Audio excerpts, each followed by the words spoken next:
morning, Your Honors. The matter before the court this morning is the case entitled Bradley Newton and Kristi Newton versus Ron Preseau and Ron's Car Care et al., docket number 2019-297. Representing the appellants, Bradley and Kristi Newton, is Michael Sabbath. Representing the appellee, Ron Preseau et al., is Kaveh Shahi. Okay, thank you. Good morning, everybody. It's nice to be here. Glad to be back at VLS. We'll start with the first case. Counsel, will you approach and start your argument, please?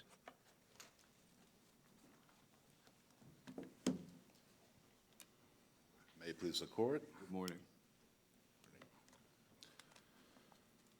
Under the governing standard of law in this proceeding, we're here about a case where the appellee inspected a vehicle with a severely rotted and corroded frame. And a voluntary and private transaction for profit that, among other things, was designed specifically to inspect the frame, which ultimately failed. But instead, What failed? the frame of the vehicle, the cross rails on the vehicle. Cross rails are different than the frame. The cross rails hold the frame together, correct? Yes, Your Honor, they're a integral part of the frame, and I will refer to them as cross rails from here on out. Instead, the vehicle was certified as safe. The components of the frame began to fall off, and of course, it ends up on a lift. Mr. Newton is called out to look under the vehicle with no reason to believe that there's anything remotely resembling the hazard that was present, having existed at that time.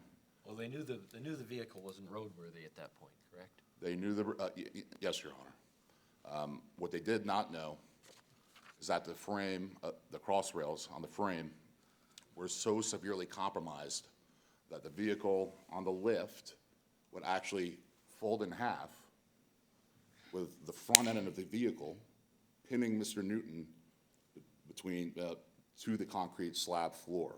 So when you said fold in half, did it mean it folded from the center out, or did it fold in? Because there's discrepancy. The front and the rear end both dropped, pushing the arms, the points of the lift that hold the vehicle up inward. So this would have been where the bed of the truck meets the cabin of the truck, and this, as I'm displaying with my arms, is how it folded. And so the front end was compressing, was pinned Mr. Newton to the concrete slab. There is precedent for holding inspectors responsible for harms to third parties under similar circumstances in a criminal case. What we're ultimately guided by here is 324A, which finds legal responsibility on the inspector in this civil setting. And there's no precedent under the civil standards for what you're advocating for, is that right? Correct, Your Honor.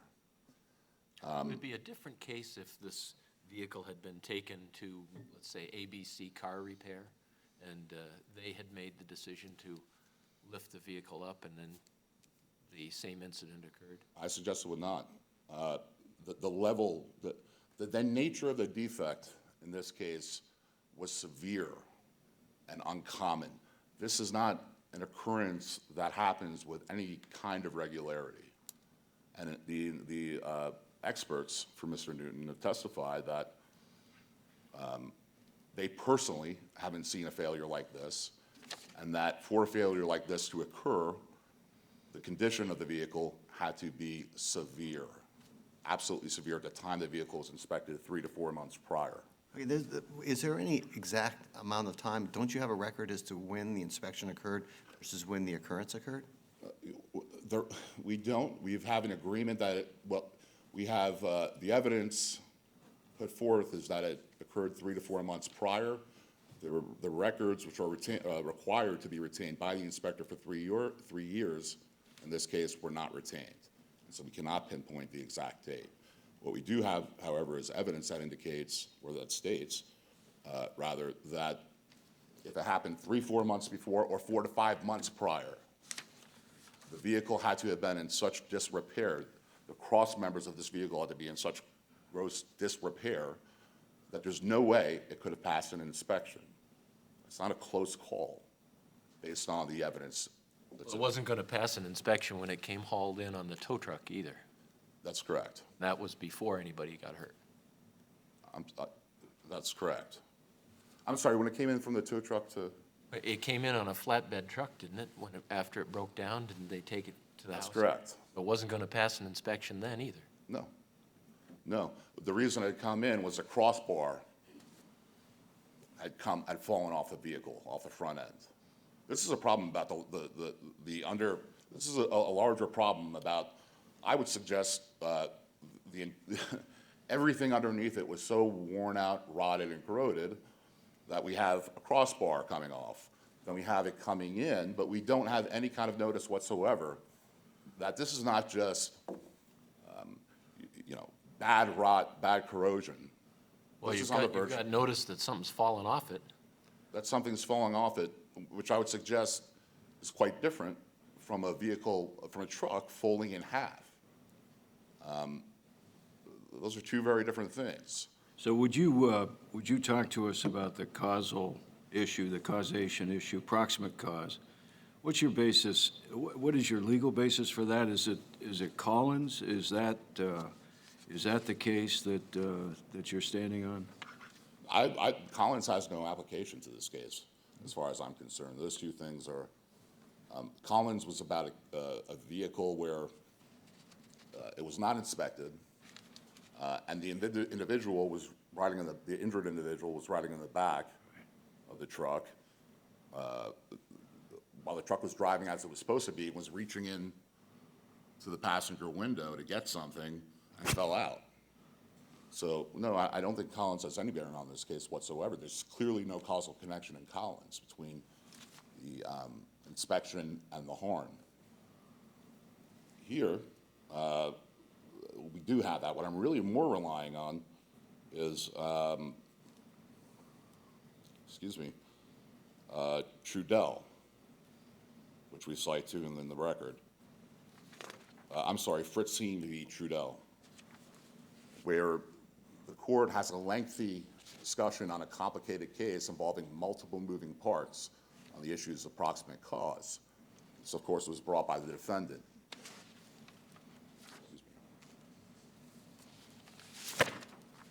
In that case, the court was very clear that while the proximate cause in that case may have been slight, it states that if the defendant's work was a cause of the harm, or whether at least some of the defendant's engineering was relevant to the harm in that case, then it's not appropriate to be dismissed. It's appropriate for a jury to allow it to assess the case on the issue of proximate cause. Well, the trial judge didn't resolve the issue of proximate cause, did he? That was the issue that went up. That was one of the issues that went to this court did. Rather, this court stated. I'm talking about this case.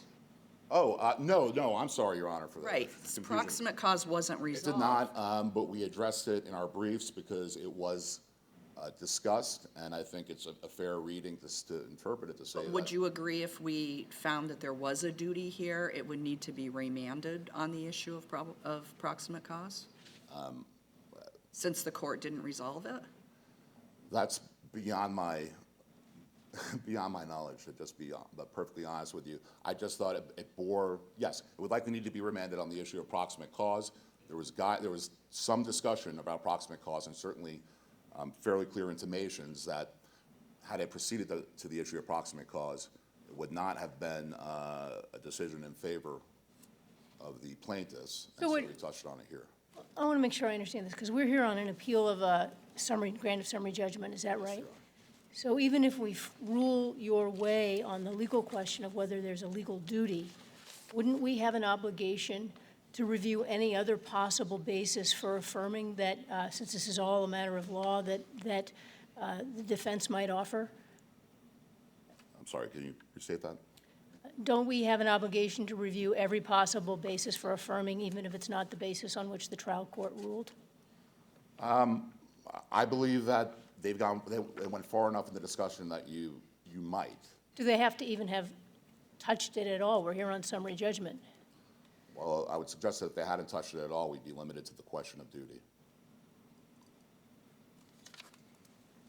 Which I think that the case law here requires that a duty be found. I mean, we have a threshold question of whether an undertaking occurred. This court has had the opportunity to have that discussion on previous occasions, and it is found very specifically that when somebody undertakes a duty, even gratuitously, but certainly for certainly in a private action to render services to another, which should be recognized as necessary for the protection of a third person, they've crossed that duty. They've met that duty, and if, in fact, they cite to a case. Counsel, you see you've got 5 minutes. I want to make sure that you're aware that this is the timing system we're using. I am, Your Honor. All right. Just to finish on this point, the court had pointed to Plaintiffs v. U.S., where they did find an undertaking to have occurred when the U.S. Coast Guard boarded a ship to inspect it. From there on, it went to subsections A and C, not B, which we think primarily controls here, and finished its analysis. We hit that threshold. We believe that B clearly applies under DeRoja v. Liberty Mutual. It is very distinguishable from Murphy v. Century, based on the fact that in Murphy v. Century, the hazard that was inspected was not within the scope of the rather the injurious hazard was not within the scope of the inspection, and therefore there could be no notice, and therefore there could not be liability. Here we have a DeRoja situation where this was precisely the point of the inspection, and it was missed, and it did cause injury. If we adopt your position here and find that there is a duty, does this, in essence, make an inspection station an insurer of the vehicle? No, I don't believe it necessarily does. I think that in a case where, with the facts that we have now, and maybe there will be other cases that are decided differently, we're not dealing with a license plate light that went out. We're dealing with the individual specifically inspected something that was crucial to the integrity of the entire vehicle. It was according to under the evidentiary standard, in horrific shape, and very foreseeably ends up on a lift. Horrific shape at the time of the incident, but we don't know if it's in horrific shape at the time of the inspection. I'm sorry? We don't know what shape it was in at the time of the Under the standard of evidence, the experts for the appellant have testified that it could not have been in anything other than very poor condition at the time of the inspection for what happened to have occurred when it did. And, under the standard that we're working with today, that has to be, I believe that has to be taken as true. That's all I have for now. Thank you. Thank you very much, counsel.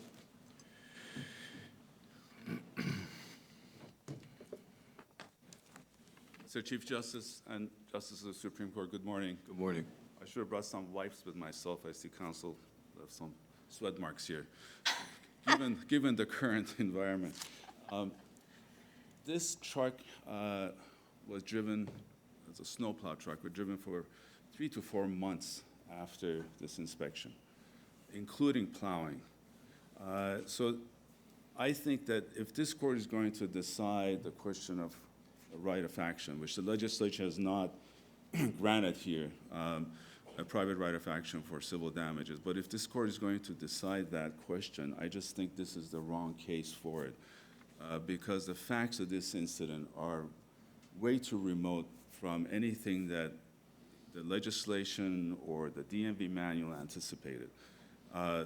If you look at the statutory So even though, let me just interrupt you for a second, even though we don't have a record in the printed case of when exactly the inspection took place, what the results of the inspection were, there's enough evidence in the record, you're saying, so that it's undisputed between the two of you as to the remoteness of that inspection? I think there was general agreement that the inspection took place in October of 2014, and this incident happened at the end of January 2015. We're looking at 3 to 4 months. My client had stopped doing inspections because he had become computerized, and he was getting too old to do computers, and he disposed of the records before this case was even here. Now, there was no effort to subpoena records here from the department, but we have generally agreed, and the trial court agreed that this was about a 3-4 month time span. So one of the things I'm struggling with is, the theme of your argument has to do with this disconnect between the inspection and the time that passed and what ultimately came to pass. I'm trying to figure out, I totally understand how, A, that creates a factual dispute as to but-for causation. I maybe understand how that creates a legal dispute as to proximate causation. I don't understand how that relates to the question of duty. And those concepts were getting sort of folded together in the argument for me. Could you talk a little bit about duty and why it matters, whether it was 1 week or 3 months from the perspective of duty? Thank you for that question. I respectfully disagree as to the theme of her argument. I think the basic theme of the argument is that, number one, this is a statutory setup, and there's no private right of action here. The statute itself looks to safe operation of the vehicle. This incident had nothing to do with the safe operation of the vehicle. This had to do with the ability of the vehicle to withstand the forces and the weights at 7 feet height, which is very different than driving a vehicle around, and it had at least 500 pounds of sand in the back. Okay, so for your argument, if the facts had been that he was driving over an overpass and it gave out and the parts rolled over and hit somebody driving under, so it was the same failure, but it happened in a way while the car was in operation, would we be talking about duty at that point, or would you concede duty at that point? Because that seems like, given your argument, you would concede duty at that point. I'm too old to concede anything, so I don't think I would concede that, because I think you still have a question of private right of action. But that's at least in the realm of what is anticipated. Again, we have to look at passage of time and all those issues. But the statute and the inspection are for the safe operation of the vehicle. I think if you go to any inspection station, any garage in Vermont, and ask your average inspector, are you doing this? This is a 45-minute exercise. We've all been through it, $60, $65. And the DMV manual says, look for any evidence of crack or severe rust.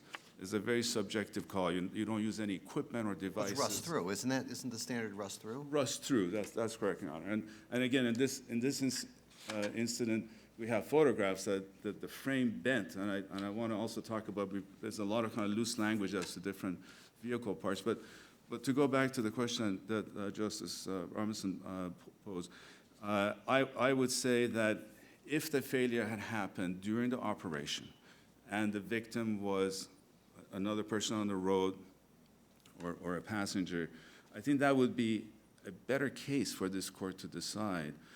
I would still think that there would be factual ingredients as to the timing, nature of any intervening wear and tear of the vehicle. This is just a snapshot. The question is, if that vehicle had a mechanical breakdown that day, I would be a very strong case. A week later, 2 months. Then we would be talking about, again, I'm trying to isolate the question of duty from the question of actual and proximate causation. Whether it's a week or a month away is irrelevant from the perspective of duty, right? I'm trying to really isolate your duty argument. The duty argument, again, if we're going with 324A, subpart A, that's, from our perspective, very, very straightforward, because this court has addressed it in Murphy and other cases where an alleged failure to find something wrong, that's an omission, and it does not increase the risk. So 324A, subpart A, would not apply. I believe my good counsel here just indicated that they're not relying on 324 subpart B, but that would then look at the duty of the vehicle owner to the victim. But that's a whole other separate issue. Then you were talking about some comparative fault here. That's not part of this case. That's correct. The trial judge made the decision based on duty, saying that there was no duty from your client to the plaintiff. Correct. And, but then everything else talked about by the trial court dealt with the time element, the time from the inspection to the time of the incident, which really is a proximate cause argument. There is approximate, I think within the context of foreseeability, there's some of the proximate cause elements that were discussed, but I think the trial judge incidentally held a very extensive hearing. We were there for about an hour, I think, arguing all sorts of hypotheticals, but the trial judge looked at 324 subpart A, and as outlined in the decision, indicated that the alleged failure here to find rust severe enough to fail this inspection did not increase the risk of this incident Right. happening. And also analyzed 324 subpart B, that there was no duty owed here, and 324 subpart C was never even seriously contended. There was no evidence of any reliance on So anyone. now your argument doesn't depend on the distinction between injury that occurs as a result of operation and injury that occurs as a result of something else. I hear you now arguing there's no duty in either circumstance, which is what, or am I misunderstanding your duty, your argument? Well, there are certain factual distinctions here that I think are pertinent. Again, we go back to the question of whether this incident happened during operation of the vehicle. And so. And why is that relevant? Because if, for example, if you look at 324B and looking at the question of what duty did Doug Newton owe his brother, the plaintiff here, if Doug Newton was operating this vehicle on the road, then he would arguably have a duty to operate in a safe manner and have a safe vehicle on the roadway. Whether or not this truck was suitable for being lifted under those circumstances, there's a real question as to whether the owner had a duty to his brother about that, particularly when the allegation against the owner was that they put these lift extensions incorrectly, that he put the lift supports incorrectly under the chassis. That's the claim against them. Okay, but now I guess I feel like you're wrapping back into causation arguments, not whether a legal duty exists. I've argued both, and I think there are some overlapping elements to both. Okay. But certainly here, when you look at, and the trial judge did this exercise, when you look at 324A subpart B, and asked the question, did the inspector, Mr. Preseau, assume the duty that was owed by the owner to the plaintiff? And so you have to examine the duty owed by the owner to the plaintiff. And what happened here was that this was a truck that put on a lift. So what kind of duty does the owner owe the plaintiff? The allegation was that the owner helped put the lifts under the truck and he didn't put it properly on the chassis and it slipped off. So that was, but an owner doesn't owe a duty of care to his brother for whether or not this truck is suitable for or safe for being put on his lift. So let's talk about C then. I take it your argument is that the passing, the stamp of approval that this car is roadworthy, the inspector is not legally accountable for the accuracy of that inspection as to the items required to be inspected. In other words, it would be unreasonable for the truck owner to rely on the inspection to conclude that there aren't any major defects affecting the roadworthiness of this vehicle. Again, with due respect, your question is asking about roadworthiness. There's absolutely no evidence in this case that anybody relied on that inspection as to whether or not this truck could be lifted on this lift with sand in the back. Right. But assuming they did rely on the inspection sticker to make a statement that at a particular point in time, the vehicle is roadworthy. Once the vehicle has parts falling off it and they bring it in on a flatbed truck to figure out why things are falling off it, how can you say they're relying on the roadworthiness of an inspection sticker? I would totally agree with that, Your Honor. I don't think you can say that.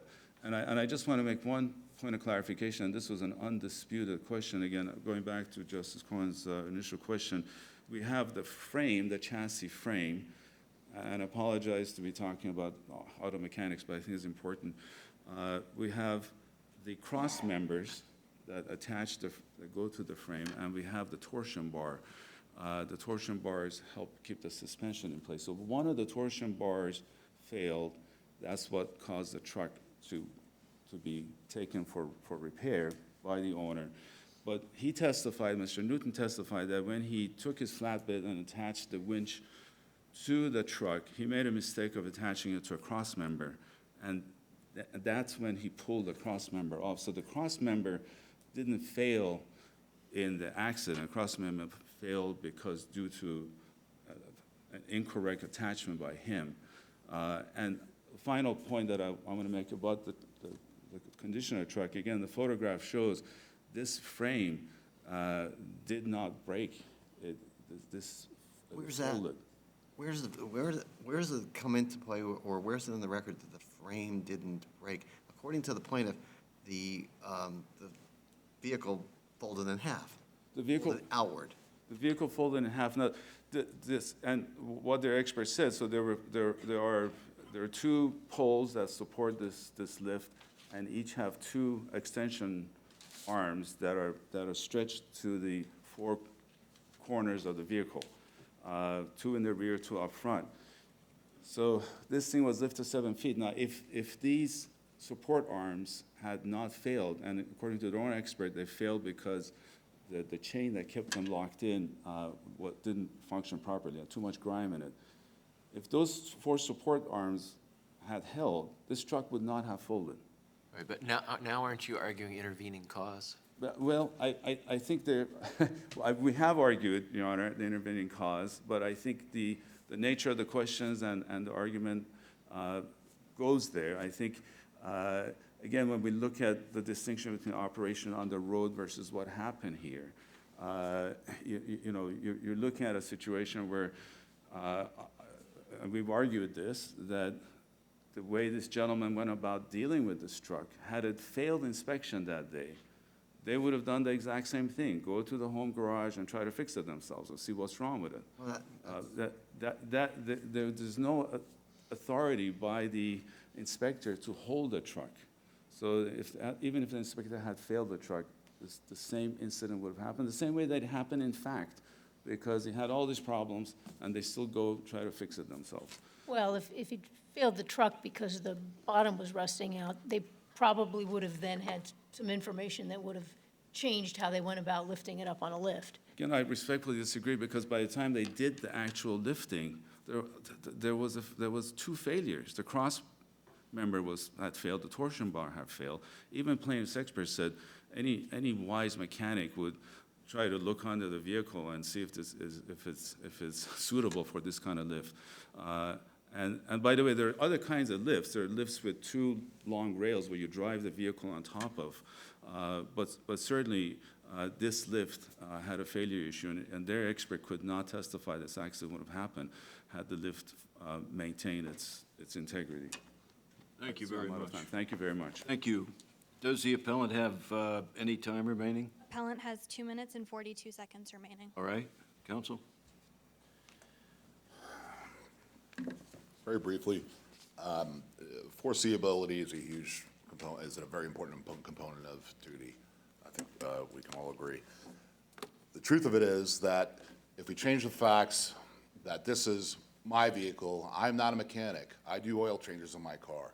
I have help doing them sometimes. I have ramps that I bought at Walmart for $50. I also have a jack that I use. And I have to use those things because I can't get under the car. I'm just not gonna fit. And I gotta get to the oil drain plug and I gotta get to the oil filter. Now, if I had my car inspected and that frame was in terrible shape, as the experts have unequivocally stated here, and has to be taking as fact, and my neighbor or my son is helping me under it, and it collapses and they're injured, I suggest 324A grants them a cause of action. I also suggest it would be patently unjust if it didn't.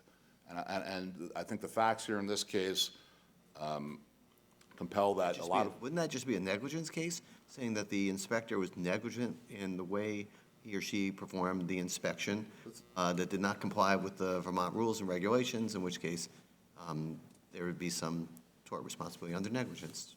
That's this case. It's with the different elements thrown in. I'm sorry? With the different elements thrown in, such as time, duty, causation, intervening cause, and the like. Well, I think the duty was pleaded as a negligence case. Of course, there are aspects that need to be fleshed out, and I think that a lot of what we just heard goes to intervening causes as opposed to duty, which is something that I think is well within the province and rightfully within the province of the jury to decide. The case that the hypothetical I just gave, we would have pleaded it the exact same way. The facts would be different. I just also want to quickly point out this vehicle was used to plow the neighbors as of now and again. It was not a plow truck. And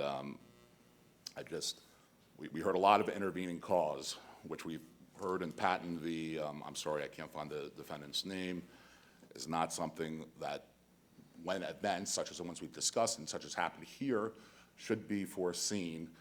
You can't hide behind an intervening cause. The jury gets to flesh, we get to flesh that out with the jury and they get to decide. Okay, thank you very much. Next hearing for this court is scheduled for 11 o'clock this morning.